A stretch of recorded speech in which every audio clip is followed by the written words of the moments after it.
हम माटी के साथ कोई समझौता नहीं कर सकते कि माटी की लड़ाई में हमें पीछे नहीं रहना है। झारखंड की लड़ाई हम सर नहीं लड़ सके, इस बात का तकलीफ है, चूंकि उस वक्त हमारी पढ़ाई चल रही थी, हम उस उम्र में नहीं लड़ सकते थे। लेकिन अब जब झारखंडी की सवाल है, इस माटी की सवाल है, तो निसंदेह हमें तो लड़ना है। और अगर हम सिर्फ कहते कि यहाँ पर नौकरियों में खतियान ही आधार माना जाए तो ये कोई भाषा विवाद नहीं होता। आहत तो सर हमारी है ही, पर इस झारखंडी की जनता के लिए है, खतियानधारियों के लिए है, ना कि झारखंड मुक्ति मोर्चा के लिए।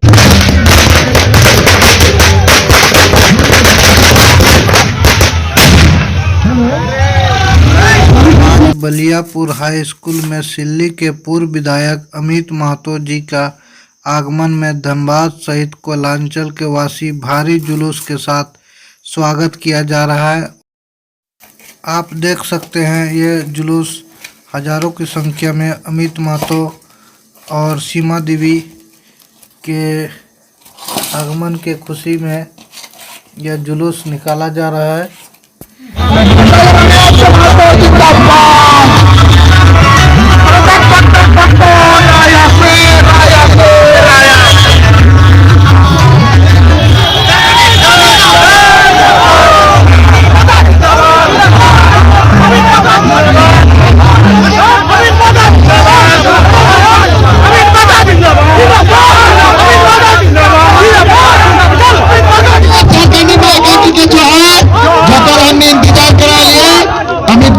चुकल है तो पानी कृपा करके बैठ जाओ। आप देखते हैं ना साथी घूरे पूरा है इधर उधर झारखंडी एक तक परिचय दे बाबू साहब और बैठ 2 महीना से तो नहीं बैठा लाग अभी तो नहीं बैठ अभी डाल है स्वागत होने करके जिंदाबाद जिंदाबाद जिंदाबाद जिंदाबाद जिंदाबाद अभी तो जिंदाबाद जिंदाबाद जिंदाबाद अभी तो जिंदाबाद जिंदाबाद जिंदाबाद जिंदाबाद जिंदाबाद जिंदाबाद जिंदाबाद जिंदाबाद जिंदाबाद अभी फोटो जिंदाबाद जिंदाबाद जिंदाबाद अभी फोटो जिंदाबाद जिंदाबाद जिंदाबाद। अब हम लोग के बीच अमित दा बलियापुर के विनोद धाम पहुंच चुके हैं और विनोद बाबू के समाधि स्थल पर माल्यार्पण कर रहे हैं। विनोद बाबू को अमर रहे अमित दा के खतियानी जोहार। जय झारखंड। में अगर हमारा अपना अधिकार नहीं मिले, जब जिसे हम अपना समझे, झारखंड मुक्ति मोर्चा को जिस एजेंडे के साथ बिठाया गया यहाँ के लोगों के द्वारा सत्ता में आते वो भूल चुके। तो हालांकि तकलीफदेह था, परंतु आज हमें अलग होना पड़ा, क्योंकि हम माटी के साथ कोई समझौता नहीं कर सकते।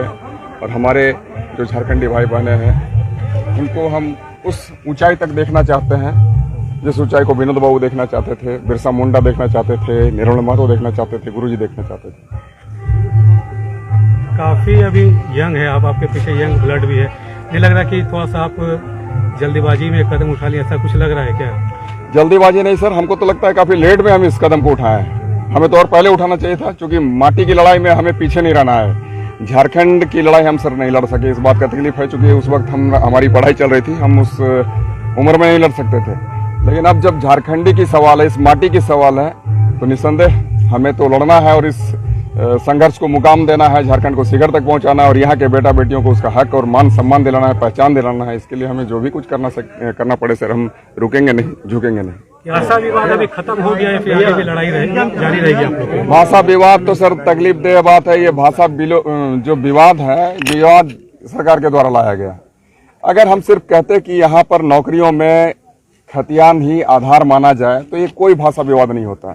लेकिन कहीं ना कहीं सिर्फ ये सरकार का एजेंडा था, हिडन एजेंडा, जिसके तहत ये लड़ाई लड़वाना चाहती थी और कुछ नहीं। अभी भी कुछ जिलों में है, बिल्कुल जिलों में है, तो हम तो यही कहेंगे ना, ये सरकार की कार्यशैली है, गलत कार्यशैली है। और हम तो चाहेंगे कि भाई हमारे भाषाई अतिक्रमण रुकने चाहिए। 2 जिलों से जो हटा भोजपुरी में गई, काफी बच्चों ने आंदोलन भी किया उसको लेकर, लेकिन एक मंत्री का बयान आता है कि ये भाषा विवाद जो है आंदोलनकारियों की वजह से नहीं हटा है। इसको लेकर क्या कुछ कहिए? हाँ, तो हटा नहीं तो लाया तो उन्हीं के जरिए गया था। जब वो खुद ला रहे हैं तो कितना बड़ा रोल निभा रहे हैं आप समझ सकते हैं। तो क्या कहिएगा, ये लोग जहर देते हैं, फिर जहर हटाने वाले जहर का ट्रीटमेंट देना चाहते हैं, परंतु लोग इस बातों को समझ चुके हैं। गलत नीति नियम जो हमारे बीच में लाई जा रही है 10वीं पास, इंटर पास, इस तरह की नीति से हमारे झारखंडियों का कल्याण होने वाला नहीं है। हमारा कल्याण सिर्फ और सिर्फ निहित है स्थानीय नीति हमारा खतियान आधारित बने, नियोजन नीति खतियान आधारित बने और उसी के तरफ नियोजित किए जाएं। क्योंकि झारखंड मुक्ति मोर्चा के भी जो संविधान है उस संविधान में ये इस बात का जिक्र है कि 1932 से जो व्यक्ति हमारे झारखंड में रह रहे हैं खतियानधारी हैं उसको हम 100% तृतीय और चतुर्थ वर्ग की नौकरियों में नियोजित करेंगे।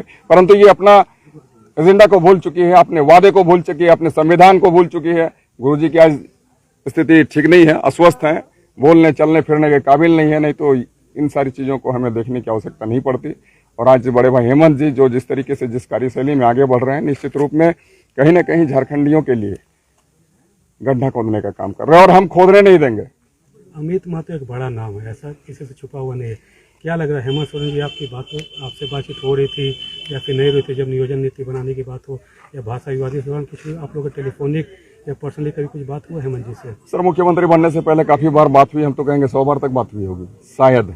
और फिर चुनाव जीतने के बाद में, मुख्यमंत्री बनने के बाद में, प्रदेश का कमान संभालने के बाद में हमको लगता है 4 से 5 बार बाकायदा बैठ करके 5 से 10 मिनट तक का सिर्फ और सिर्फ खतियान आधारित स्थानीय नीति नियोजन नीति पर ही चर्चा होती थी, ताकि हम यह कहते थे कि आने वाले दिन में भविष्य आपको याद करे, हमारी पीढ़ियां याद करे कि बड़े भाई हेमंत जी के द्वारा ये किया गया, आप इस बार का मुख्यमंत्री हमें ऐसा मिला है।